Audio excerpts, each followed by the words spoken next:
Mari Compuché, Mari Pulamien, bienvenidos todos y todas a nuestro conversatorio. Soy Francisca de la Maza, investigadora del Centro de Estudios Interculturales e Indígenas. Les doy la bienvenida al conversatorio Plurilingüismo y Revitalización de Lenguas en Chile, experiencia desde los territorios, organizado por la Red de Saberes Territoriales a través del Centro de Políticas Públicas de la Universidad Católica, el Campus Villarrica, el Centro de Desarrollo Local también de la Universidad Católica y el Centro de Estudios Interculturales e Indígenas, y también el Instituto de Estudios Indígenas e Interculturales de la Universidad de la Frontera, con el apoyo de la Embajada de Suiza en Chile.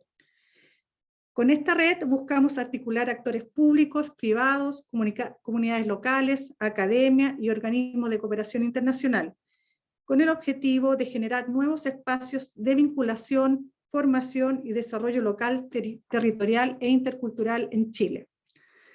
Durante la primera etapa del proyecto pretendemos trabajar en apoyar procesos tendientes a la discusión y generación de políticas de desarrollo lingüístico territorial.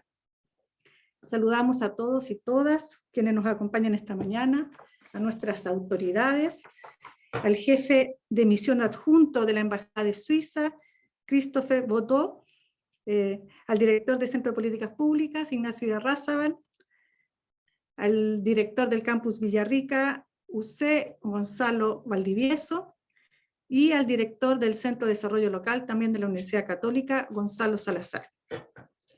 De manera muy especial a los panelistas presentes, a Gabriela Piña, consultora asistente de investigación en interculturalidad de UNESCO Real, a Elizabeth Torrico, investigadora de la Universidad de Atacama y miembro de la RIEDI, Red Interuniversitaria de Educación e Interculturalidad, a Ernesto Huenchulaf, presidente de ASILUAM, Asociación de Formadores de Educadores Tradicionales Mapuche, y a Fresia Mellico, investigadora de ASILUAM.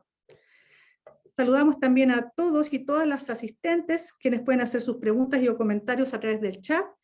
Les sugerimos seleccionar la opción a todos los panelistas y todos los participantes para que todos y todas podamos leerlas. Al final de las presentaciones yo voy a tomar algunas de estas preguntas y de acuerdo al tiempo y vamos a pedirle a nuestros panelistas que pudieran comentarlas. Para comenzar, le ofrezco la palabra a Ignacio Irarrázaval, director del Centro de Políticas Públicas de la Universidad Católica, que nos dará algunas palabras de bienvenida. Muy buenos días, muchas gracias Francisca. Saludo especialmente a Christophe Boté, jefe de la misión adjunto de la Embajada Suiza, y a todos los panelistas que ya mencionó Francisca y que nos acompañan en para hablar de este importante tema de la revitalización de las lenguas de pueblos originarios. Como ya decía Francisca, este es el segundo conversatorio de un ciclo de encuentros organizado por esta red de saberes territoriales y que, como mencionó, somos varias organizaciones: el Centro de Políticas Públicas, el Centro de Desarrollo Local de Villarrica, el Centro de Estudios Interculturales e Indígenas, el Campus Villarrica y el Instituto de Estudios Indígenas e Interculturales de la Universidad de la Frontera, y por supuesto con el apoyo de la Embajada de Suiza. Como Universidad Católica estamos muy interesados en potenciar la interculturalidad, no solo al interior de nuestra institución, sino que en la sociedad en general. Por eso, desde el año 2020, un grupo de académicos e investigadores del Campus Villarrica y del Centro de Estudios Interculturales e Indígenas ha estado trabajando en la iniciativa de revitalización lingüística del Mapuzungún, una lengua propia del pueblo mapuche. Desde el Centro de Políticas Públicas nos hemos propuesto ser un aporte en este ámbito y creemos que las instancias como esta contribuyen a dialogar y a reflexionar entre distintos actores, la academia, las comunidades y las organizaciones que promueven el plurilingüismo. Quiero agradecer especialmente el apoyo de UNESCO en este encuentro. Es muy relevante tenerlos aquí, ya que ellos han trazado las líneas para avanzar en materia de procesos de revitalización de lenguas de pueblos originarios desde los territorios. Agradecemos también a todos ustedes los que están participando de esta conversación. Muchas gracias. Muchas gracias, Ignacio. Para continuar, ofrezco la palabra al jefe de misión adjunto de la Embajada de Suiza, Christophe Boté. Muchas gracias, Francisca. Muy buenos días y buenas tardes a todos y a todas. Quisiera primero que todo agradecer a las instituciones integrantes de la Red de Saberes Territorial. Es un placer para mí estar con ustedes en este segundo foro sobre el plurilingüismo y la revitalización de lenguas en Chile. Como ustedes lo saben, Suiza es un país plurilingüe donde hay 4 idiomas oficiales reconocidos por el Estado y las regiones. Para nosotros suizos, ser bilingüe o tener que traducir a otro idioma forma parte de nuestra cultura, de nuestra identidad. Por ejemplo, en mi día profesional, tengo que interactuar con un ministro que comunica en italiano. Mis colegas en Suiza, que son principalmente de lengua alemana, y mis colegas aquí en la embajada que hablan francés o español. Ese reconocimiento ha sido un trabajo largo con implicancias políticas y compromisos claros. Estamos convencidos que el diálogo puede generar un consenso y un acercamiento entre los distintos grupos de la sociedad. Por otra parte, estamos muy contentos de apoyar estos espacios de diálogo para conocer la realidad territorial y los desafíos que se enfrentan en Chile en términos del reconocimiento de lenguas al nivel institucional. Consideramos esencial el aporte de las universidades en esta temática tan necesaria como lo es plurilingüismo y el reconocimiento institucional de los idiomas minoritarios. Por eso me gustaría agradecer nuevamente a las instituciones que forman parte de la Red de Saberes Territoriales y a los panelistas de UNESCO, de la Universidad de Atacama y de Azevulán. Solo me queda por desearles un buen conversatorio. Muchas gracias. Merci beaucoup. Vielen Dank. Grazie mille. Grazie Fitk. Muchas gracias, Mayún, Christopher, por sus palabras. Bueno, continuamos con este seminario. Ahora daremos inicio al panel. Como mencioné anteriormente, hoy tenemos el honor de contar con Gabriela Piña, consultora asistente en interculturalidad de la UNESCO, quien nos contará sobre el marco normativo y las líneas de trabajo que UNESCO estableció en Latinoamérica y Chile sobre procesos de revitalización. Y posteriormente Elizabeth Torrijos, investigadora de la Universidad de Atacama y miembro de la Red Interuniversitaria de Educación e Interculturalidad, quien abordará el tema desde cómo la academia ha colaborado con procesos de revitalización desde los territorios. Y por su parte, Ernesto Huenchulaf y Fresia Mellico, de la Asociación de Formadores de Educadores Tradicionales Mapuches y Luam, expondrán sobre la importancia de que los procesos de revitalización nacen desde el territorio y las comunidades, y de la búsqueda de institucionalización de los educadores tradicionales. Entonces comenzaremos con Gabriela Piña. Adelante, Gabriela, tienes 15 minutos en esta intervención y yo te avisaré cuando estemos en 13 minutos por si acaso estamos pasados en el tiempo. Así que muchas gracias. Adelante, Gabriela. Super. Les voy a compartir acá mi presentación, a tratar de ser breve. Ahora sí. Primero que nada, Mari Compuché, Compulamien, quiero agradecer a nombre de UNESCO la invitación a este conversatorio sobre plurilingüismo y revitalización de las lenguas en Chile. Felicitamos la iniciativa desde los distintos centros de la Universidad Católica, la Universidad de la Frontera, la Embajada de Suiza y todos quienes componen la Red de Saberes Territoriales. Saludo al público asistente y también a mis compañeros en el panel, y conforme a lo solicitado, espero presentar unos breves minutos la perspectiva de UNESCO sobre el tema que nos convoca, así como el trabajo que realizamos en materia de educación, interculturalidad y revitalización lingüística. Este último tiempo ha sido especialmente complejo en el escenario mundial debido a las crisis derivadas de la desigualdad, de las formas de producción y consumo, del cambio climático y su amenaza concreta para todos quienes habitamos el planeta. Nuestro país no ha sido ajeno a estas crisis, así como tampoco la necesidad de transformación. Y en este contexto de alerta es en el que surgen las oportunidades de cambio. Hoy, a partir del proceso constituyente, volvemos a diseñar nuevos acuerdos de convivencia y es de vital importancia incluir los saberes y experiencias de quienes hasta hoy han sido marginados, especialmente los pueblos indígenas. En palabras de la directora general de UNESCO, Audrey Azoulay, en el contexto de los desafíos mundiales, los pueblos indígenas nos ofrecen soluciones únicas para avanzar. Sin embargo, para que el mundo pueda beneficiarse de su sabiduría, se deben escuchar sus voces. Bueno, para quienes no saben, dentro de las Naciones Unidas, UNESCO es la agencia cuyo mandato incluye todo lo que se refiere a educación, cultura, ciencias y comunicación e información. En la Oficina Regional de Santiago, además, tenemos un gran compromiso a realizar esta labor con un enfoque transversal de interculturalidad, igualdad de género, desarrollo sostenible y derechos humanos.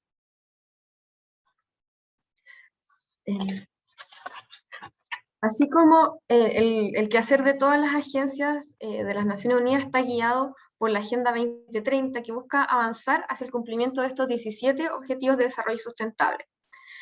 La UNESCO en particular es la agencia encargada de apoyar la implementación de la Agenda de Educación 2030, contenida en el Objetivo 4, garantizar una educación inclusiva y equitativa y de calidad y promover oportunidades de aprendizaje durante toda la vida para todos y todas, con especial énfasis en el respeto hacia la diversidad, la no violencia y el rechazo de toda forma de hegemonía, estereotipos y prejuicios culturales. Para los efectos de este conversatorio, además, es importante mencionar que dentro del Objetivo de Desarrollo Sustentable 4 están el apartado 4.5 y el 4.7, que se refieren específicamente a asegurar el acceso a educación en todos sus niveles de enseñanza en condiciones de igualdad a los miembros de los pueblos indígenas, y la valoración de la diversidad cultural. Dentro de esta también se entiende la diversidad lingüística. En términos de instrumentos normativos que están específicamente dirigidos hacia los pueblos indígenas y sus derechos lingüísticos, las normativas son claras.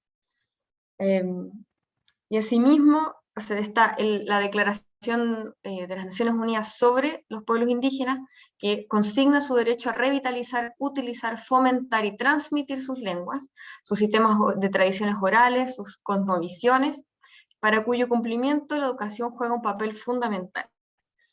Asimismo, y muy relevante para estos tiempos, es el Convenio 169, en el cual los Estados miembros se comprometen a adaptar medidas para garantizar el derecho de los pueblos indígenas a establecer sus propios sistemas educativos y a proteger sus lenguas y culturas, ¿ya? Incluyendo su historia, conocimientos, sistemas de valores, y con mantener sus propias aspiraciones sociales, económicas y culturales.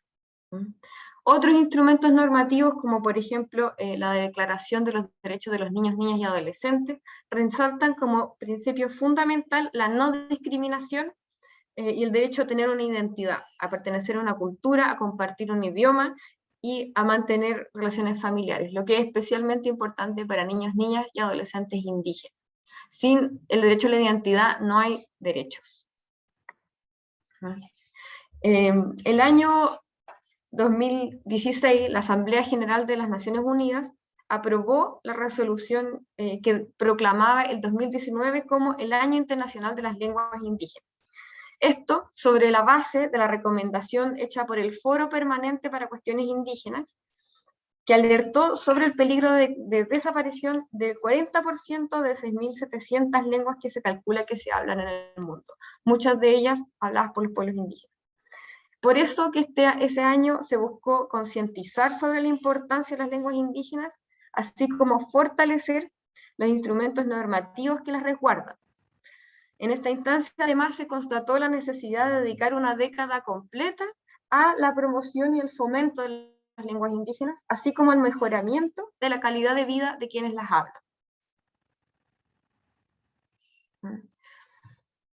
Esta década comenzará el próximo año y en el documento de cierre del Año Internacional de las Lenguas Indígenas se presentan los lineamientos para este próximo decenio de acciones.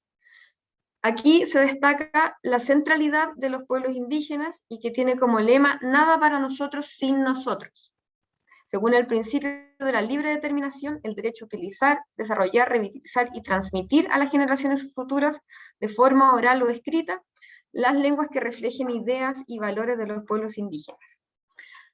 Aquí también en este documento se presentan las direcciones estratégicas para esta década, que tienen que ver con la utilización de la lengua en sistemas de justicia y servicios públicos, su presencia en entornos educativos y de aprendizaje inclusivo, el empoderamiento digital, las lenguas indígenas para la mejor salud, cohesión y ayuda humanitaria, la salvaguarda del patrimonio cultural y lingüístico, la creación de oportunidades de empleo, y además un énfasis en promover la igualdad de género también entre las mujeres indígenas.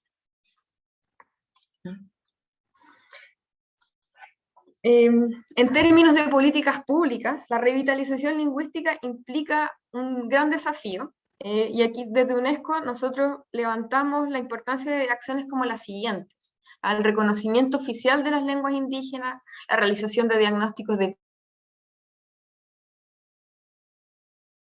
vitalidad, el fomento de la transición y políticas focalizadas, la participación activa de los pueblos indígenas a través de sus representantes y organizaciones, que exista un financiamiento estable y suficiente enfocado a estos programas de revitalización, y además ofrecer oportunidades de aprendizaje a lo largo de la vida. Dentro de la oficina regional nosotros apoyamos distintas iniciativas. Una de estas es el Plan de Fortalecimiento Lingüístico y Cultural de Rapa Nui, la realización de estudios de vitalidad lingüística en 8 pueblos. Estos 2 se realizan con la colaboración del Ministerio de Educación. Además, la realización de un informe regional de instituciones de educación superior indígenas e interculturales que está próximo a ser publicado. Además, hemos realizado conversatorios sobre interculturalidad y proceso constituyente, y estamos presentando apoyo técnico a la Convención Constitucional de Chile, en particular en la Comisión de Sistemas de Conocimiento, Culturas, Ciencia, Tecnología, Arte y Patrimonio, pero además tenemos un acuerdo amplio de colaboración. Dentro de estas iniciativas me gustaría destacar las 2 primeras. La primera, que tiene que ver con la realización de estos estudios de vitalidad lingüística, que se trata de un proyecto que se lleva a cabo con el Programa de Educación Intercultural Bilingüe del Ministerio de Educación, y que consiste en la realización de 4 estudios cualitativos realizados por distintos equipos académicos, dentro de los cuales están Caniwan, que está dentro de la red de saberes territoriales, y que abarcan a 8 pueblos indígenas a partir de sus comunidades escolares. Se realizaron estos 4 estudios, uno sobre los pueblos Aymara y Quechua, otro sobre los pueblos Coya de Ayitalicanantay, otro sobre el pueblo Mapuche, y finalmente uno sobre los pueblos Yagán y Cahuéscar. El objetivo de estos estudios tenía que ver con describir y analizar el estado de las lenguas a partir de narrativas, prácticas y experiencias sobre la lengua y cultura en cada una de las comunidades educativas que se eligieron. Y estas comunidades educativas también se buscó que representaran la variedad y riqueza de los distintos territorios, los distintos pisos ecológicos, por ejemplo, en el caso de los pueblos del norte, las variables territoriales en el caso del pueblo mapuche, las diferencias de territorialidad urbana y rural. Estos estudios ya se encuentran en su fase final, lo que fue un logro grande porque se realizaron en contexto de la pandemia. Los informes finales están entregando material que será fundamental para orientar las acciones futuras de revitalización lingüística en estos distintos contextos. Y el otro proyecto que me gustaría comentar con ustedes tiene que ver con el Plan Integral de Revitalización Lingüística que se está realizando en la isla de Pascua, en Rapa Nui, que nace de un proceso participativo de diagnóstico sobre lengua y cultura que fue realizado en el año 2015, o sea, nace de una necesidad del territorio. También se está realizando en conjunto con el Ministerio de Educación y con las distintas organizaciones y instituciones educacionales de la isla, y que consiste en 6 líneas de acción que tienen que ver con la acción comunicacional para difundir y fomentar la importancia de la lengua Rapa Nui. También tiene un eje importante en vincular a la familia y a la comunidad, con el desarrollo de actividades de inmersión. Tiene una línea institucional que tiene que ver con incorporar educadores tradicionales y sabios Rapa Nui a este plan, al nido lingüístico, y un desarrollo curricular que consiste en la implementación y desarrollo de pedagogía propia, de materiales propios, de un plan educacional propio. También implica formación de educadores tradicionales y el desarrollo de materiales didácticos, como hemos dicho.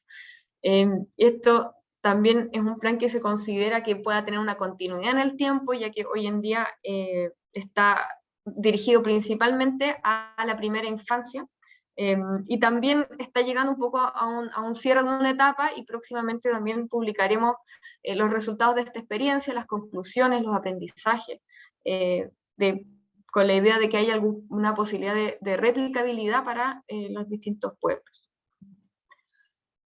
Con estas iniciativas los voy a dejar porque en una nota positiva con respecto, pensando al futuro de lo que puede ser la revitalización lingüística, a lo que se puede venir con respecto al diseño de las lenguas indígenas, y agradezco mucho de nuevo esta oportunidad. Mañum, y dejo la palabra para la próxima panelista. Muchísimas gracias. Elisa, y dejo. Muchas gracias, Gabriela. Quedamos a la espera de esos estudios. Yo creo que todos los que estamos aquí escuchando queremos conocer los resultados de los estudios. Bueno, ahora sí, Elizabeth, adelante. Muchas gracias. Voy a compartir.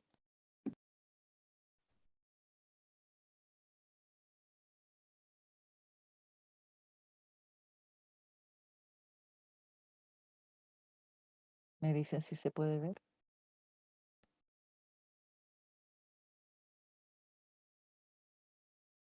¿Se puede ver bien? Sí, se ve muy bien, ningún problema. No sé cómo sacar esta franja de abajo, o ustedes no ven la franja de abajo, donde sale el chat y los participantes. No lo ven? Ya. No molesta, se ve bien, completa la lámina. Ya. Alabalti, sensak pichaucota, sensak licaucota, acá ya Elizabeth Torrico Ávila, acá ya licanantay. Buenos días, acabo de saludarlos en lengua kunza de la comunidad licanantay o atacameña de la segunda región. Primero que nada me gustaría agradecer a don Ignacio Irarrázaval, director del centro, por la creación de este espacio y por invitarnos a debatir este tema importante, que es el estado de vitalidad y desplazamiento de las lenguas originarias chilenas. Creo que es el momento, y sobre todo gracias a la importancia que se le ha dado gracias a la Convención Constitucional, de sentarnos a mirar nuestras lenguas originarias, de que no solo el mapuzungún es una lengua originaria chilena, y qué bueno que Gabriela habló del pascuense, porque también sentía yo que estaba un poquito postergada. Me gustaría en esta oportunidad hablar específicamente del Kunza. Antes de pasar a ello, me gustaría también agradecer a Ignacio y a Josefina, que estuvieron contactándose conmigo y con los otros panelistas para dar forma a este conversatorio, y también a los representantes de la UNESCO y de la Embajada Suiza, porque es el momento de empezar a alinearnos y trabajar en conjunto para poner en valor las lenguas originarias chilenas, y es pertinente que aprendamos de las otras comunidades, de los otros países, por ejemplo Suiza, o también de la comunidad maorí, o en Hawái, que también tienen muchísimo que enseñarnos, y que gracias a ellos yo también he logrado hacer unos trabajos con la lengua del norte. Bueno, ahora me voy a abocar un poco a explicarles el caso.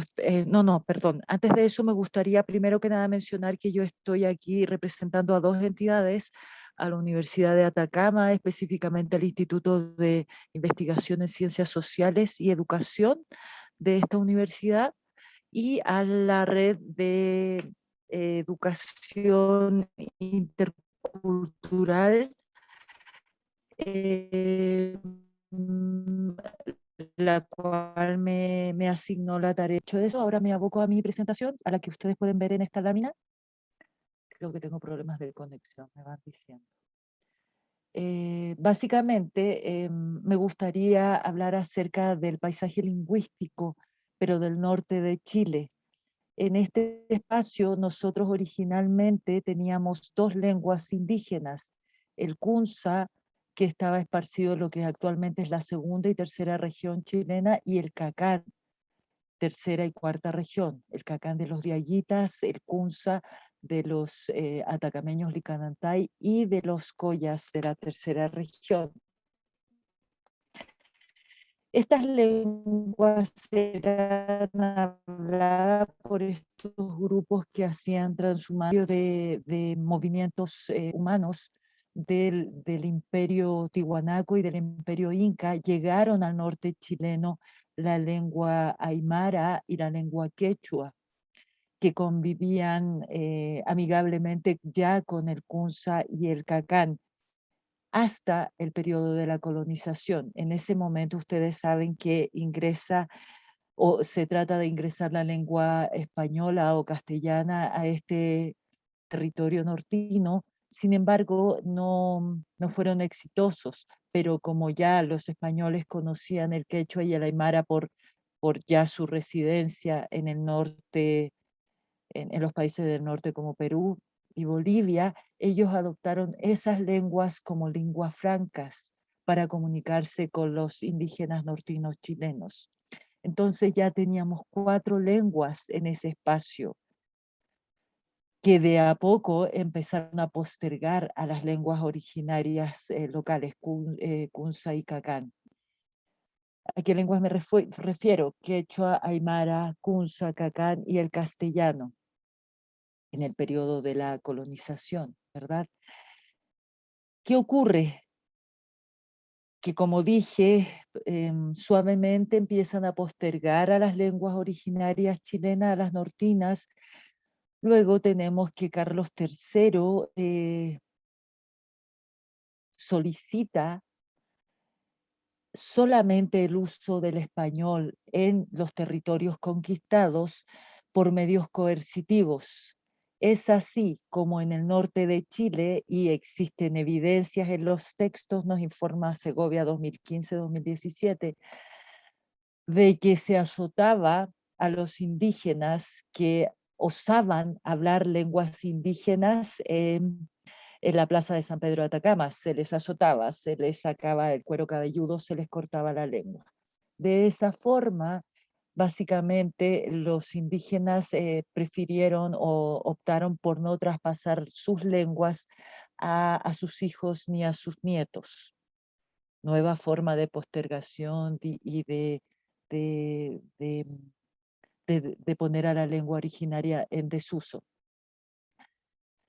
Esas son políticas lingüísticas, más allá de que sean escritas, son políticas lingüísticas de formas de uso o de privilegio o de estigmatización de lenguas en ciertos territorios. Y básicamente estas políticas lingüísticas formales o informales sí tuvieron impacto en 2 lenguas originarias chilenas, Kunza y Cacán. Sin embargo, obviamente el quechua y el aymara sí forman parte del territorio chileno hoy y de las lenguas originarias locales, porque pasaron a formar parte de nuestros territorios, ¿verdad? Ahora, estas formas de desplazamiento, de coerción y de estigmatización de lenguas en Chile empezó a,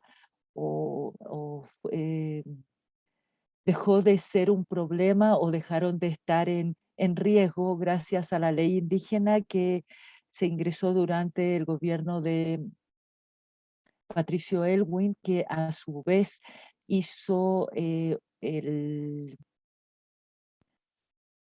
o desarrolló lo que sería la CONADI, ¿verdad?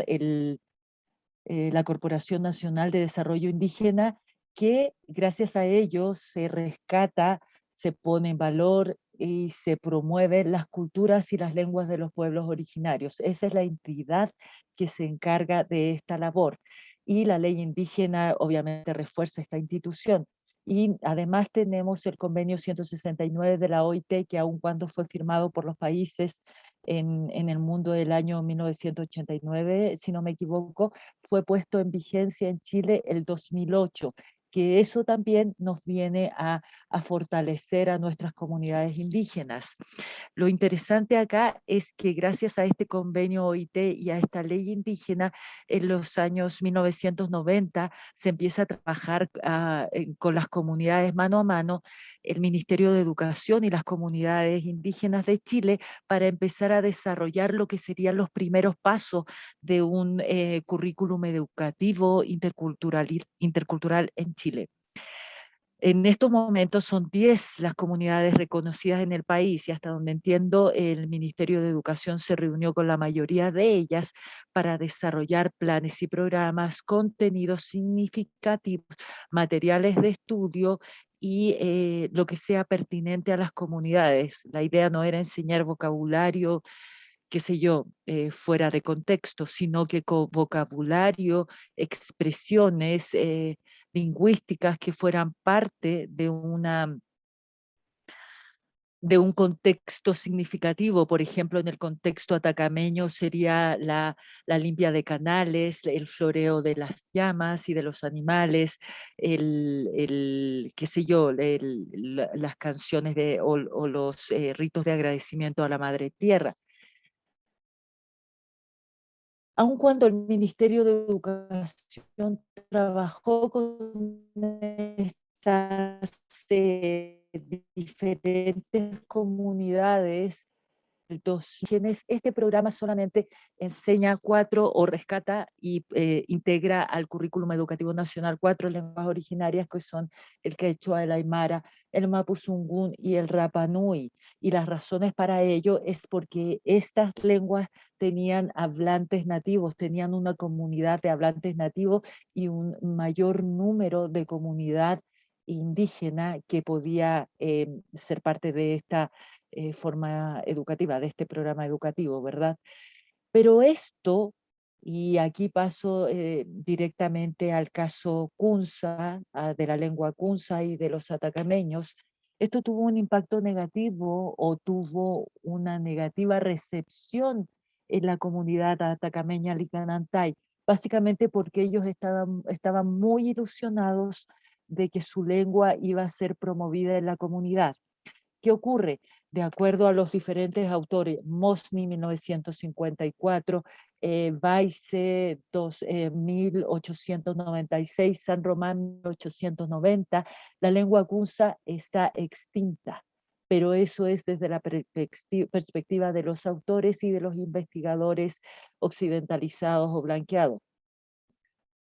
Pero al contrario, para los atacameños su lengua no está extinta, para ellos su lengua está dormida. Así lo dice Ilia Reyes 2015-2017 y en el último encuentro de lengua kunza. Y como su lengua está dormida, ellos han estado en la labor de despertarla durante todo este tiempo.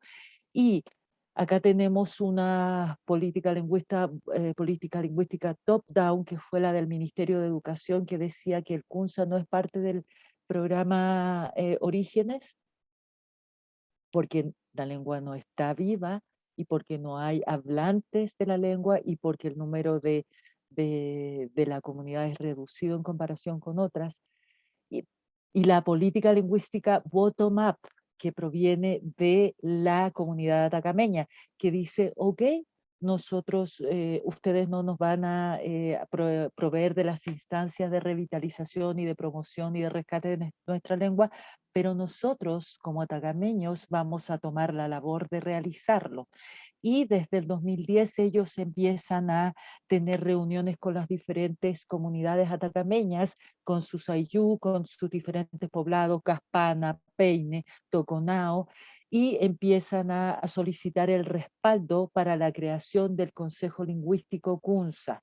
Ellos para diciembre del 2010 logran ese respaldo, logran firmar el acta de creación de este Consejo Lingüístico y de ahí en adelante se dan a la labor de enseñar su propia lengua, rescatar su propia lengua y tienen sus objetivos claramente definidos.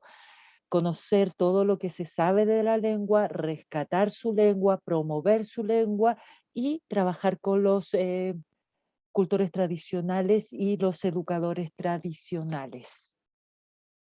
En ese aspecto, los atacameños son muy orgullosos de su lengua, de su identidad. Nótese, para los atacameños la lengua kunza les pertenece, así como le pertenece su cosmovisión y su identidad, y asocian su lengua directamente a su identidad. Es por ello que se dan a la labor de rescatarla con tanto ahínco. Y no solo un grupo pequeño y reducido de atacameños, sino que la comunidad en su mayoría y, qué sé yo, personas como yo que no somos atacameños, sino que pertenecemos a lo que sería Atacama la Grande, Calama, Chuquicamata, Antofagasta, que nos sentimos atacameños, aun cuando no tenemos el carnet indígena.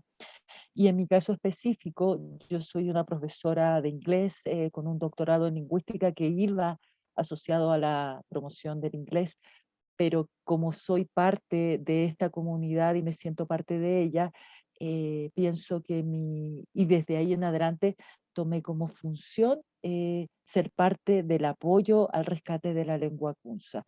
Hay muchos académicos e investigadores de lengua inglesa en Chile que hacen un excelente trabajo, pero no hay tantos en el área de la lingüística y especialmente del kunza. Es por eso que yo he tomado como o tomo parte o participo con los atacameños en esta lucha del rescate y promoción de su lengua. Retomando nuevamente, ellos se hacen cargo el Consejo Lingüístico se hace cargo de este rescate de la lengua kunza y empieza a trabajar con la comunidad en pleno, con los educadores tradicionales, empiezan a hacer capacitaciones en convenio con la Universidad Arturo Prat y con sus propios cultores tradicionales. Este rescate de la lengua kunza siempre ha estado en absoluto control de la comunidad del Consejo Lingüístico. Ellos han sido muy exigentes y estrictos en el sentido de que ellos dicen qué se hace, qué contenido se trabaja y quiénes trabajan con ello. No han estado muy abiertos a dar espacio absoluto a la comunidad investigadora occidentalizada de cómo trabajar su lengua. Pero sí han trabajado colaborativamente con investigadores occidentales. Tenemos a don Hans Gundermann de la Católica del Norte, que ha trabajado con los cultores tradicionales y con los educadores tradicionales, lo que serían materiales de trabajo para el educador tradicional, ¿verdad? Como un texto de trabajo. El profesor Roberto Lerner, que está fallecido lamentablemente, él de la Universidad de Antofagasta desarrolló textos de estudio con los Licanantay para primero a sexto básico. Esos textos de estudio están disponibles. El Consejo Lingüístico ha desarrollado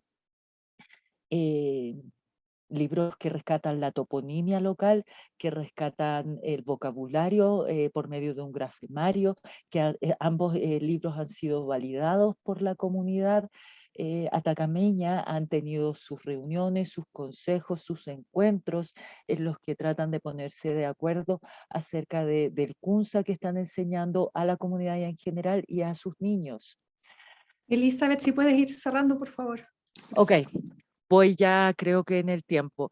Y el encuentro kunza se realizó en este octubre pasado, donde todos los actores principales del rescate de lengua kunza, básicamente atacameños, estuvieron mostrando sus grandes avances en relación a esto. Y lo que va quedando ahora es la Asamblea Constituyente, que como ustedes saben, también tenemos un representante Licanantay, así como de los otros grupos originarios, y este representante Licanantay por primera vez en la historia de nuestro país como república, habló en lengua kunza en ese espacio, y eso nos hace sentir orgullosos a nosotros como Licanantay, y pienso que a todas las comunidades indígenas nacionales. Y para concluir, este representante Licanantay es parte de la Asamblea y esperamos que logre poner en valor y darle un espacio a nuestra lengua en esta nueva constitución, en nuestra nueva Carta Magna. Y creo que con eso concluyo. Agradezco este espacio y agradezco la organización. Muchas gracias. Muchas gracias, Elizabeth. Creo que varios de los que están aquí escuchando vimos la presentación del representante Licanantaya Tecameño en la convención y fue muy emocionante para todos, yo creo. Bueno, ahora entonces nos vamos, no sé si Fresia está, ahí está Fresia. Vamos a la última presentación. Recuerden escribir sus preguntas.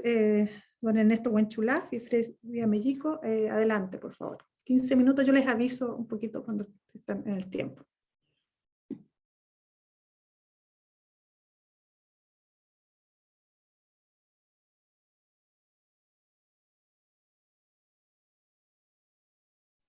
Don Ernesto está con el micrófono silenciado.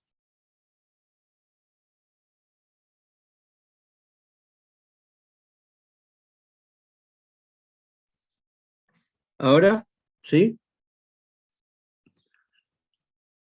¿Se escucha? Sí, se escucha, don Ernesto, adelante. Ya, gracias. Mari Pupeñi, Mari Pulamien. Un saludo a todos ustedes, bueno, en primer lugar, agradecer a quienes están gestionando, haciendo posible, digamos, esta instancia de diálogo, de conversación. Particularmente don Ignacio, bueno, y todas las personas que apoyan de una u otra manera y son parte, digamos, de esta iniciativa. A los panelistas de los otros pueblos, Licarantay, bueno, todas las personas que estamos hoy día presentes. Bueno, mi nombre ya, como todos ustedes saben, Ernesto Huenchulaf Cayuqueo. Hoy día vengo a representar la organización que lleva por nombre Consejo de Educación Mapuche. ¿Ya? Es una instancia autónoma, autoconvocada por nosotros mismos, en este afán, digamos, de poder hacer sentir nuestra propia forma, digamos, de expresión en este tema de educación. Como aparece en el Power que voy a mostrar, tiene una data, digamos, de harto tiempo. Me surge por allá le contara la historia de todo esto, tiene una data de por allá por la década del 80. Al final se transforma, digamos, en esta instancia educativa. La Lamien Caniugual, ella conoce la experiencia, digamos, del movimiento cultural, educativo de nosotros acá en la región de la Araucanía. Voy a ocupar un poco de tiempo para presentar la experiencia de esta organización. Creo que es importante que se conozca, porque está dentro de un contexto, digamos, de una expresión autónoma que emerge, digamos, desde un proceso, digamos, de experiencia y al mismo tiempo conectado con el pasado, digamos, en los tiempos donde nuestra cultura y nuestro pueblo tenía, digamos, gozaba de una soberanía y de un proceso, digamos, de autodeterminación en tanto pueblo, nación mapuche. Esas autoridades mapuche, esa forma de educación mapuche, ese sistema educativo y ese sistema de vida, digamos, que se expresaba a través del sistema educativo, o el sistema educativo expresaba esa forma de vida, que aún todavía lo hace, era ese sistema de vida el que con esa convicción, digamos, defendieron por tanto tiempo el territorio, y aún lo seguimos defendiendo. Entonces, por eso es importante, digamos, conocer un poco bajo qué contexto, digamos, surge acá en nuestro pueblo, digamos, esta organización del Consejo de Educación Mapuche Aceluhuam. Así que voy a pedir a la persona que está ahí con el documento, por favor, que mostremos la primera, la primera diapositiva, por favor, si puede proyectarlo. Está chiquitita, yo la veo chiquitita de acá. Se ve grande, por lo menos en... Acá la veo chiquitita. Puede ser. Pero no sé si alguien puede leerla. Puede leerla, yo les digo cuál. Por favor, si pueden leerla de ahí, porque yo no puedo leerla de acá. Don Ernesto, ¿se refiere al proceso de surgimiento de la organización? Sí, sí, por favor. Sí. Ya, si quiere yo lo puedo leer. Ya, Por favor. No se nos Sí. vaya el tiempo. Ya, en el Ya. año 2004 se realiza el 6º Congreso de Educación Intercultural Bilingüe en Chile, cuyos anfitriones fueron las universidades católicas de Temuco y Villarrica, CONADI y Programa Orígenes de aquel tiempo. Sí. Como una acción contestataria a dicho congreso, un grupo de representantes mapuches se organizan e irrumpen para exigir participar con sus opiniones respecto del proceso del programa de educación intercultural bilingüe en Wallmapu Mapuche. Acción que fue bien recibida por los asistentes del congreso y muy mal visto por los organizadores. Por efecto de eso, ahí, ya, dilo. Ya. Sí, sí, porque en ese tiempo, como yo le dije anteriormente, yo vengo de un proceso por allá en la década del 80. Nosotros teníamos acá un grupo de teatro mapuche que trabajamos coordinado, digamos, con el movimiento social mapuche de tiempo. Nosotros apoyamos mucho lo que fue la organización ASMAPO en ese tiempo y después el Consejo de Todas las Tierras. Entonces teníamos una trayectoria como en el tema de educación informal, llamémosle, pero es la educación nuestra, tradicional nuestra, con todo lo que significaba el trabajo, digamos, para construir obras de teatro, recopilación de EP, de PIAM, de todo lo que concierne a nuestros conocimientos y nuestra transmisión de conocimientos. Y entonces teníamos una larga trayectoria. Entonces la gente empezó a apuntarnos a nosotros. Fuimos 2 personas que éramos conocidos, digamos, en este ámbito. Entonces nos dijeron, bueno, hagamos algo, y porque aquí nos invitaron a participar de este congreso, porque así llegó la invitación. Por lo menos lo que me llegó a mí es que iba a haber un espacio donde nosotros los mapuches íbamos a reflexionar y entregar alguna idea, algunas propuestas, digamos, en relación al proceso que venía desarrollando en ese tiempo la emergente instalación del programa de educación intercultural bilingüe acá en Chile, en relación al territorio mapuche. Entonces, eso nos sucedió cuando ya faltaba unos par de minutos para que termine el congreso. Entonces dijimos, bueno, una vez más, estamos siendo objeto de uso acá, y al final va a terminar el congreso y nosotros vamos a pasar desapercibidos, entonces hay que hacer algo.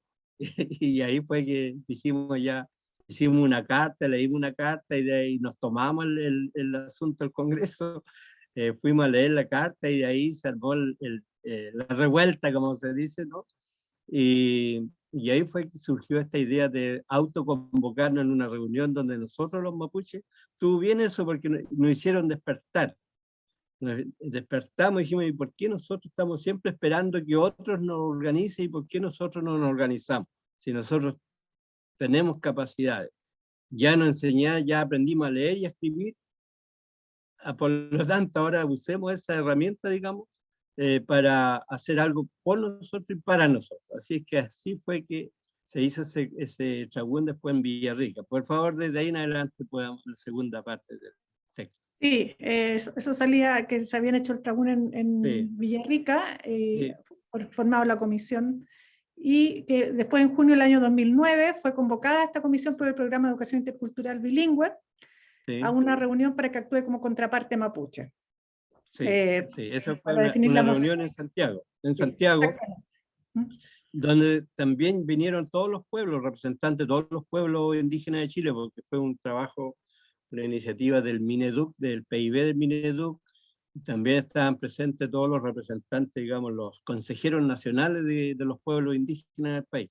Y en conjunto, digamos, se discutió este tema, sí, porque la pregunta concreta que nos hizo el Mineduc en ese tiempo fue si nosotros apoyábamos, estábamos de acuerdo o no, de que se incorporara en el currículum escolar la lengua y la cultura mapuche, porque hasta ese tiempo se venían trabajando como talleres solamente, hasta ese tiempo. Entonces, y nosotros le dijimos que sí, pero le pusimos algunas condiciones. Le dijimos, bueno, nosotros apoyamos esa moción, pero nosotros no queremos ser meros espectadores de ese proceso, nosotros queremos participar y ser participante activo en el proceso. Por lo tanto, queremos que se constituya una instancia mapuche, porque eso no puede quedar a la deriva. Por lo tanto, lo que hace falta, lo que nosotros creemos que debería ocurrir es que esa instancia debería tener el reconocimiento, digamos, de parte del Estado, que sepa el Estado, que sepa el Mineduc que hay una instancia de los pueblos originarios, y que esa instancia va a ser la que va a hacer el acompañamiento del proceso. Y esa instancia se levantaron a nivel de todos los pueblos, no sé, para el norte, no sé cómo seguirá esa experiencia. Los amautas, ya nos hablaban de los amautas en ese tiempo, y acá nosotros lo hicimos realidad, y ahí más adelante sale cuando nos constituimos, y eso fue en Valdivia. Por favor, puedes seguir leyendo. Sí, el 2009 se constituye en Valdivia el Consejo de Educación Mapuche. Puede pasar a la siguiente. Sí. Entonces dice reconocimiento y formalización de las instancias de sabios formadores de educadores tradicionales. Reconoce a formadores de educadores tradicionales de los pueblos indígenas, reconocidos por la ley 19.253, el 5 de febrero del 2010. Estamos a 10 minutos, así que nos queda un poquito, así que no sé si seguimos avanzando. No, sigue avanzando, sigue avanzando. Avanzando. Bueno, y ahí sale el decreto, ¿cierto? Sí. Y bueno, ahí sale... Sí, diga. Sí, ahí hay una resolución exenta, creo que se llama, y está el decreto, esa resolución ya tiene un número de 420, que reconoce, digamos, a los formadores de formadores. Y en este caso nosotros asumimos esa responsabilidad desde ese tiempo y hasta la actualidad. Adelante, por favor. Ya, la siguiente, por favor, Ignacio. Claro, y dice el perfil de los integrantes de la organización. No sé si lo quiere comentar.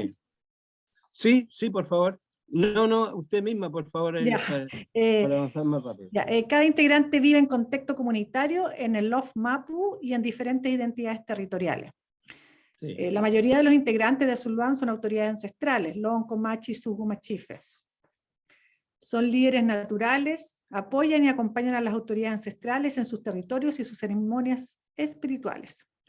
La mayoría son profesionales de la educación intercultural bilingüe, pero también hay otros integrantes que son autodidactas en proceso de formación cultural y lingüístico. Permanente encuentros de reflexión, análisis y sistematización de los conocimientos de la cultura y lengua mapuche entre miembros de Azulúan y cada integrante en sus respectivos territorios. Sí, ese es el perfil, digamos, de la gente que participa en esta organización.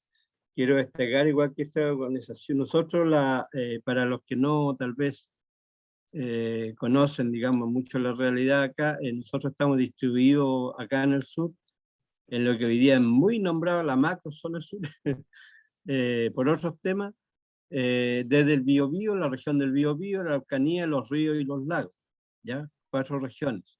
Entonces, en esa reunión que tuvimos en Valdivia en noviembre, llegaron representantes de 5 identidades territoriales, porque nosotros estamos de acuerdo al ordenamiento que hicieron nuestros antepasados, nuestros ancestros. Así organizaron el territorio en el Ngulu Mapu. El Ngulu Mapu es el territorio que está acá en Chile, porque tenemos también el Puel Mapu, el Guayzún Mapu, que está para el lado de Argentina, porque históricamente nosotros antiguamente ocupábamos todos ese espacio, y después fue usurpado y después nos pusieron frontera acá en la cordillera de los Andes.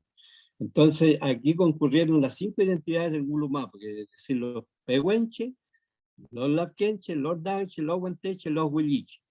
Y ahí se constituyó esta organización que se le dio la responsabilidad de asumir el tema de educación, de cultura, de salvaguardar todo este proceso, digamos, de, qué sé yo, de problemas que está enfrentando la lengua y la cultura, y así como también revitalizar el tema lingüístico y cultural.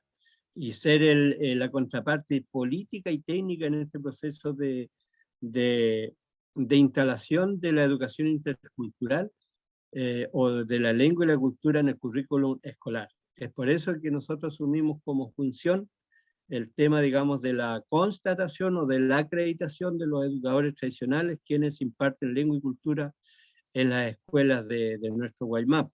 Y también somos los que capacitamos en el conocimiento y cultura, y además de los aspectos pedagógicos de la pedagogía propia nuestra, a los educadores tradicionales, para que después, haciendo una selección, digamos, de todos esos contenidos y de la forma pedagógica de enseñar, eso puedan de alguna manera reproducirlo en la escuela en un contexto que tal no es propio, pero por lo menos hasta ahora algo dicen, según ellos, la evaluación que hemos hecho, ellos dicen que algo se puede avanzar.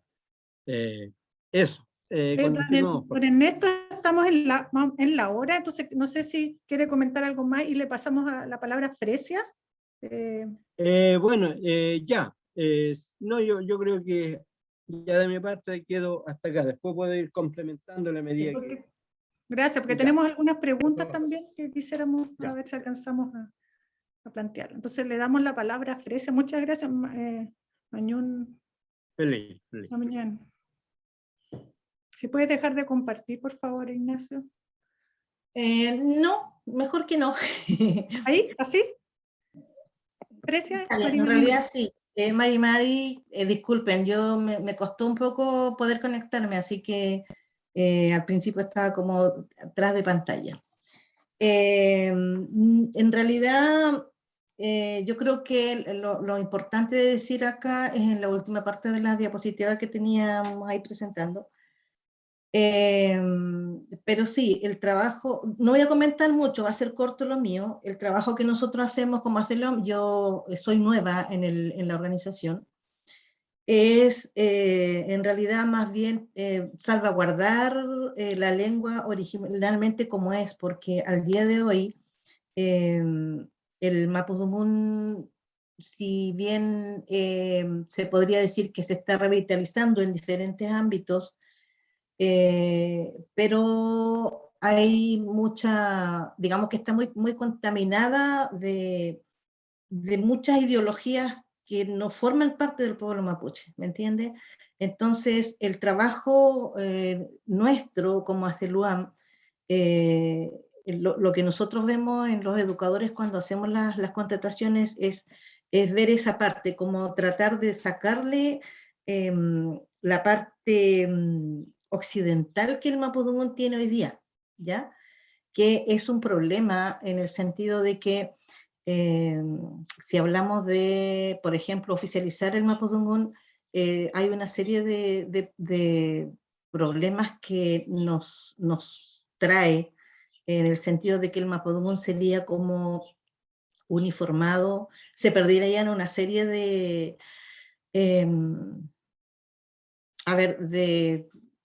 no sé qué palabra utilizar, pero se perdería una serie de digamos, la diversidad que tiene la lengua, ¿no?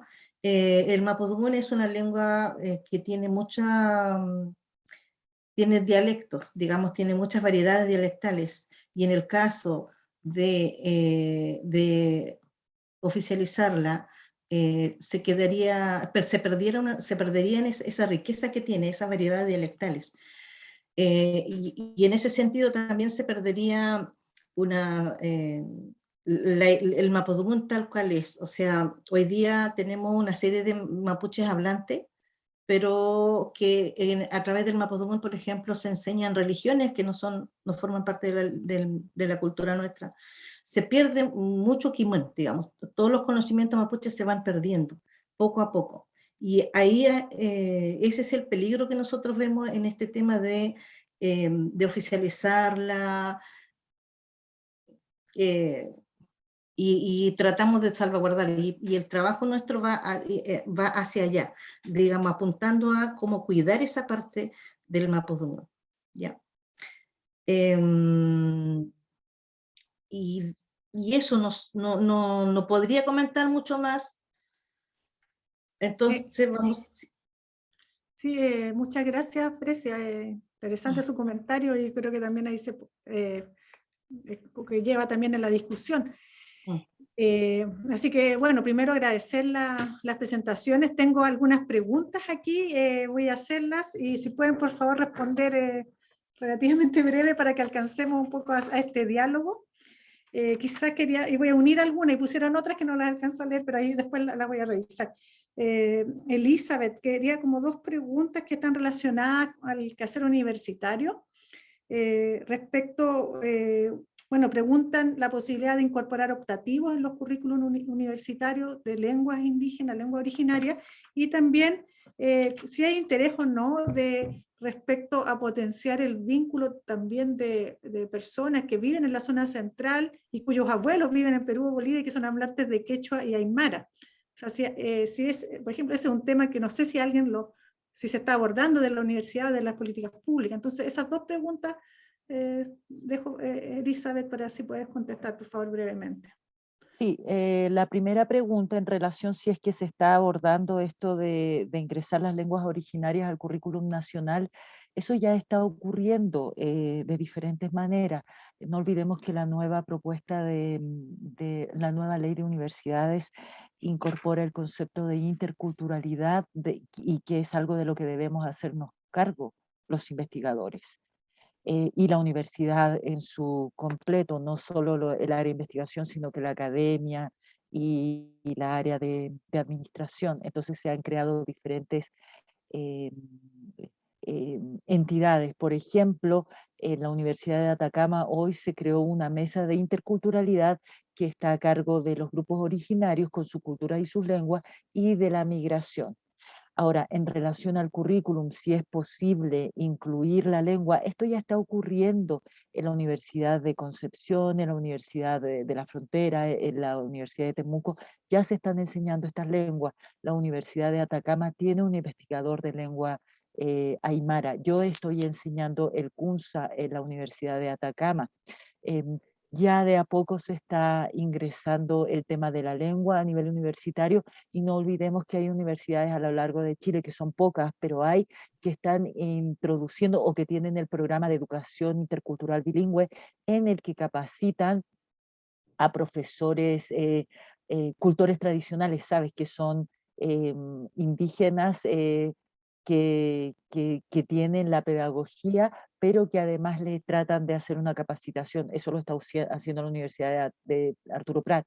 Y acá en la audiencia tenemos a la profesora Celia, no recuerdo, Celia González, que trabaja con la enseñanza o trabaja con el grupo Aymara en términos de educación. O sea, el trabajo sí se está haciendo, no esparcidamente alrededor de todo Chile, pero hay atisbos y eso siempre es positivo. En torno a la segunda pregunta, que me la puedes recordar, Francisca. Sobre la lengua de abuelos, son hablantes de aymara y quechua en Bolivia y Perú. Ya, ocurre que de acuerdo al actual programa se enseñan las lenguas originarias en su sector, entonces el quechua y el aymara se están enseñando en la primera, segunda región en las escuelas municipales que tienen cierto número o cierto porcentaje de matrícula indígena. Pero tenemos que recordar también que existe la Academia de la Lengua Quechua, no estoy segura de la lengua aymara, y la Academia de la Lengua Quechua local está en contacto ya con la de Bolivia y con la de Perú, porque hay variedades de quechua y no están llegando a acuerdos, tienen sus ciertas tensiones, pero estas academias sí están haciéndose cargo de lo que está ocurriendo en torno a la lengua. También recordemos de que hay diferentes diplomados a nivel nacional, especialmente ahora uno en la tercera región, el diplomado que está a cargo del grupo Diaguita, que convoca a todas las comunidades indígenas que viven en la tercera región, que están tratando también de trabajar estos temas de la lengua quechua y aymara. Hay intenciones, hay trabajo, no estamos ciegos a este trabajo, pero sí hay que sistematizarlo. Pero no olvidemos que esa sistematización, y retomo las palabras de don Ernesto acá y de Fresia, siempre debe estar a cargo de los pueblos originarios, porque ellos son básicamente de su lengua indígena, y esa es mi visión y es mi postura. Yo como soy mestiza en el sentido de que me siento licanantay, soy de tierra licanantay, pero no soy reconocida por un carné CONADI. Entonces mi labor en esta situación es solamente prestar servicio y estar a disposición de las comunidades. Eso, espero Gracias, responder las Elizabeth. preguntas. Justo hicieron una pregunta referida a eso, así que contestaste. Quería preguntarle a Gabriela sobre el reconocimiento constitucional de lenguas originarias. ¿Ya? Que hace una pregunta sobre qué impacto tendría eso en los procesos de revitalización lingüística, si eso es suficiente, pensando en un impacto real, o es necesario generar otro tipo de acciones que vayan más allá, como política pública, etc. Hola, bueno, muchas gracias. Yo creo que, y también como UNESCO pensamos que el reconocimiento constitucional es un piso mínimo para poder avanzar en los procesos de revitalización, pero obviamente no es suficiente. O sea, la situación actual en la cual tenemos un Estado que es monocultural y monolingüe, obviamente le pone un tope bastante bajo a lo que se puede hacer en términos de política pública y de legislación pro revitalización. Y obviamente el cambiar esa parte de la Constitución significaría un avance, pero como hemos visto en los ejemplos a veces de Ecuador o de Bolivia, a veces eso es un avance, pero hay que llevarlo más allá con legislación que sea pertinente, con creación de institucionalidad que sea también adecuada, con la ayuda de la academia también y la ayuda de las organizaciones indígenas. Entonces, claro, es necesario, pero no es suficiente. Muchas gracias, Gabriela. Y ahora una pregunta para don Ernesto y Fresia respecto al programa de educación intercultural bilingüe. Ahí son varias preguntas, pero ahí ustedes pueden elegir hacia dónde focalizar la respuesta. Preguntan, ¿qué se espera del programa de EIB, Educación Intercultural Bilingüe? Y si eso realmente puede ser un insumo para una política lingüística, o sea, puede ser realmente un aporte a la revitalización lingüística o no. ¿Podría revitalizar las lenguas o no el programa de educación intercultural bilingüe o no? Esa es la pregunta. ¿Y qué piensan también del uso de plataformas digitales para enseñar o aprender las lenguas indígenas? Así que no sé si don Ernesto o Fresia, ¿quién quiere partir? Ya, Fresia, ¿con cuál te quedas tú? Bueno, antes de responder la pregunta, yo creo que aquí hay un tema, diría yo, de fondo. O sea, yo creo que es muy sabia esta definición que alguien le dio al comienzo, dice, nada para nosotros sin nosotros. O sea, yo creo que es muy sabio lo que se dice ahí, es un poco también lo que nosotros creemos, cómo deberían hacerse las cosas, como mapuche. O sea, yo en la diapo que aparece más abajo, bueno, yo ahí quiero comentar un poco lo que está ahí, es un poco el temor que hay con esto, con el tema del reconocimiento de la lengua o la oficialización de la lengua. Como ya dijo Fresia, eso se puede dispararse, digamos, en distintas direcciones. Pero yo creo que todo el tema de la revitalización lingüística y todo lo que se vaya construyendo, digamos, desde las dimensiones tal vez del sistema o del Estado, de las leyes, tiene que tener un afianzamiento, digamos, de parte de los propios pueblos originarios, porque somos nosotros los que, es nuestro tema, pues es nuestro, lo que es nuestro, es lo mismo que nosotros prestemos o dejemos a nuestros hijos, digamos, que otros decidan por ellos, o sea, un poco eso es el sentimiento. Entonces, ahora, con respecto a la pregunta, es que yo creo que algo se avanza, digamos, en el tema de la revitalización de las lenguas con el programa de educación intercultural bilingüe. Yo he tenido la suerte, digamos, de tener experiencia, digamos, como docente en el proceso de enseñanza de la lengua y de recuperar la lengua, digamos, en los niños. Que los niños hoy día están siendo monolingües, digamos, en castellano, y su segunda lengua es la lengua de su pueblo. En muchos casos, en la mayoría de los casos sucede eso. Entonces, por lo menos hay un cierto avance. Creo que yo siempre le he dicho a la gente, inclusive acá con la gente en Mineduc, que hemos conversado a veces, hemos un poco evaluado este proceso, y yo creo que el aporte que hace hoy día la educación intercultural bilingüe desde el Ministerio de Educación es un poco la motivación tal vez para los niños, porque hace unos años atrás uno hablaba, Mapudungun, uno hablaba de la cultura mapuche en la escuela, era un tema totalmente desconocido. Hoy día ya no es así, hoy día ya los profesores, los apoderados, los niños están familiarizados por lo menos con el tema del pueblo mapuche, y ya no es algo extraño.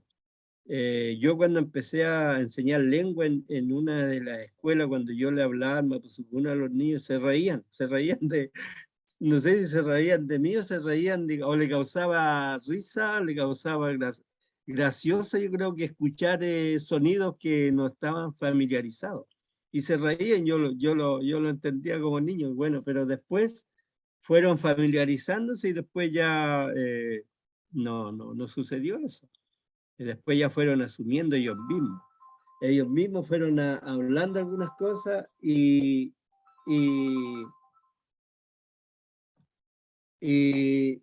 después, bueno, ha habido avances, yo no puedo negar esos avances, han habido avances en este proceso, digamos, de incorporación de la lengua y la cultura en este contexto, digamos, ahora de la asignatura lengua indígena. Ojalá sea un trabajo mucho más minucioso, más sistemático, que puedan realizar también los mismos, los profesores y los educadores tradicionales. Tienen una tremenda responsabilidad en esto.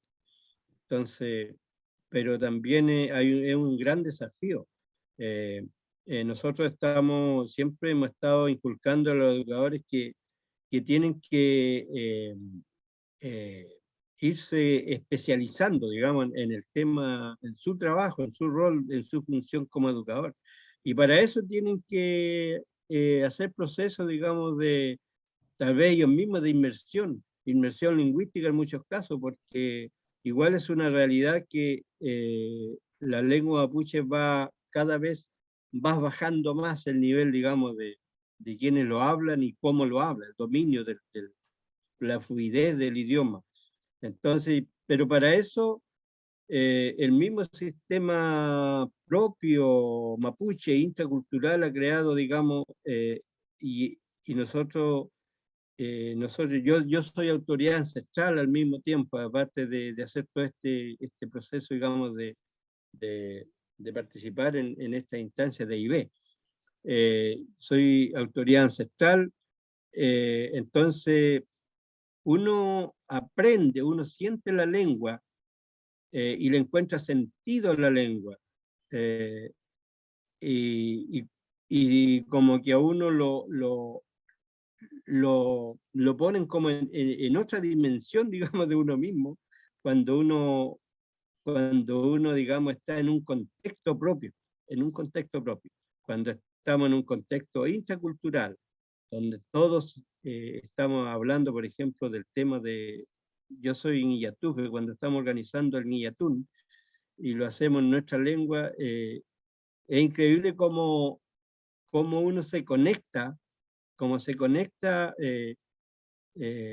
y a uno solo le va naciendo la lengua. O sea, a veces uno no conoce palabras, o de repente nunca dijo palabras, pero ahí las palabras fluyen en ese contexto. Entonces nosotros siempre estamos diciendo a los educadores tradicionales que tienen que hacer ese proceso, tienen que participar en sus comunidades, en su territorio, en su familia, sean participantes activos de sus procesos, digamos, de socialización y de revitalización lingüística, pero en su contexto. Y ahí van a ir surgiendo, digamos, y ahí ellos se van a ir como especializando. O sea, la especialización lingüística y cultural nosotros la vemos hacia nosotros mismos, hacia el interior de nosotros mismos.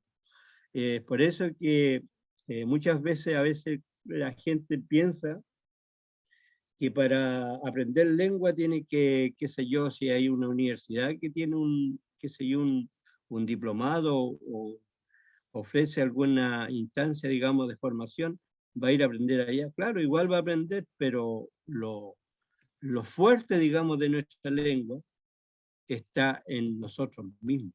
Es por eso que nosotros siempre hacemos mucho hincapié en que todos estos procesos, digamos, de revitalización lingüística tienen que ser con la participación de la gente mapuche. Y yo creo que tanto el Estado como todas las instituciones, digamos, de la sociedad mayoritaria, y en este caso las universidades deberían siempre tener presente de que para iniciar procesos, digamos, en este sentido, tiene que ser con las comunidades, tiene que ser con los mapuches, con gente, con instancia mapuche. Y instancia, digamos, y el Estado tiene que garantizar, así como lo dicen, digamos, los convenios. Se citó, por ejemplo, el tema del convenio, digamos, de las Naciones Unidas sobre los pueblos indígenas, donde dice por ahí que los pueblos indígenas tienen el derecho de crear sus propias instituciones educativas. O sea, pero eso tiene que, en este caso, las universidades, digamos, la sociedad mayoritaria, las instituciones que de alguna manera están trabajando y tienen un compromiso y están más avanzados, digamos, en la comprensión del espíritu de lo que se quiere en este sentido, tienen que apoyar estas instancias que nosotros los mapuches o los otros pueblos se vayan dando al interior de sus comunidades, porque de la única forma que vamos a hacer, tal vez podamos recuperar nuestra lengua, podamos revitalizar nuestra cultura y nuestra lengua, y sean verdaderos aportes y sean nuestros verdaderos aliados en este sentido. Y no correr por carriles propios y nosotros seguir como mirando ahí, cómo se van dando las cosas. Yo creo que es una responsabilidad colectiva de sociedad. Yo creo que la sociedad en su conjunto está en deuda con los pueblos originarios por lo que pasó en el pasado, por lo que ha pasado, por todo lo que dice la historia, ¿no? Cómo se nos quitó, se nos arrebató la lengua, la cultura y los territorios. Entonces hay una deuda histórica con nosotros y es por eso que en este intento, digamos, de rearmar, tenemos que tratar de hacerlo bien. Y para eso tenemos que escuchar. Y sobre todo, la sociedad mayoritaria tiene que escuchar, en este caso, qué sé yo, lo que decimos nosotros. En conjunto podemos hacer el trabajo de mejor forma. Eso quiero decirlo así como para ir... Muchas gracias. Bueno, va ayudando ya a cerrar. Excelente sus palabras. Le damos la palabra a Fresia, pero Gabriela tiene una pregunta específica que no vamos a alcanzar a hacerla, pero si quiere comentar ahí por mientras en el chat. Así que Fresia, si quiere... No, bueno, la pregunta de la digitalización, cómo participa el Mapudungun en la... Bueno, en ese sentido yo creo que todo tipo de de difusión para que la lengua se revitalice ayuda, digamos. En el caso de la utilización en plataforma, igual tiene todo tiene sus peligros, ¿no? Tiene sus cosas en contra. Y lo importante cuando se utiliza el Mapudungun, por ejemplo, en plataforma o en la tecnología o en celular, es tener en cuenta esto, que el Mapudungun es diverso y que no hay que uniformalizarla, pero además que se corre el riesgo de castellanizarla mucho, y que en este caso, en las plataformas, es que uno aprende pequeñas cositas, o sea, no lo que decía Ernesto, por ejemplo. Entonces, yo creo que nada se puede rechazar, uno no puede decir que está mal aquello o que no funciona. Sí, todo lo que se pueda utilizar y poner la tecnología al servicio de la revitalización creo que apoya, y hay que tener cuidado, eso. Bueno, muchas gracias. No sé si Gabriela se pegó o parece que se cayó. Ahí está. Muchas gracias. Con esto vamos a ir cerrando. Les agradecemos, bueno, la disponibilidad de tiempo de compartir sus conocimientos, su experiencia, y creo que ha sido súper relevante todos los temas que aquí se han discutido, sobre todo el rol de las universidades. Yo creo que eso es, como decía don Ernesto, lo clave es cómo escuchar, o sea, quiénes tienen que ser los protagonistas de estos procesos de revitalización. Yo creo que eso es lo clave, que son los pueblos indígenas, ¿ya? Lo mismo que decían, bueno, Elizabeth y Precia. Entonces, por eso quiero cerrar nomás agradeciendo, diciendo que este conversatorio igual está en la página web del Centro de Políticas Públicas, que se puede revisar, y esperamos en otra oportunidad seguir en otro seminario y conversando también con ustedes. Así que Mañún, que tengan un excelente día y espero podamos vernos en otra oportunidad. Así que con eso me despido y que tengan un buen día. Gracias. Gracias, hasta luego. Muchas gracias. Hasta Muchas luego. gracias. Añún. Creo que ya. Eucayana.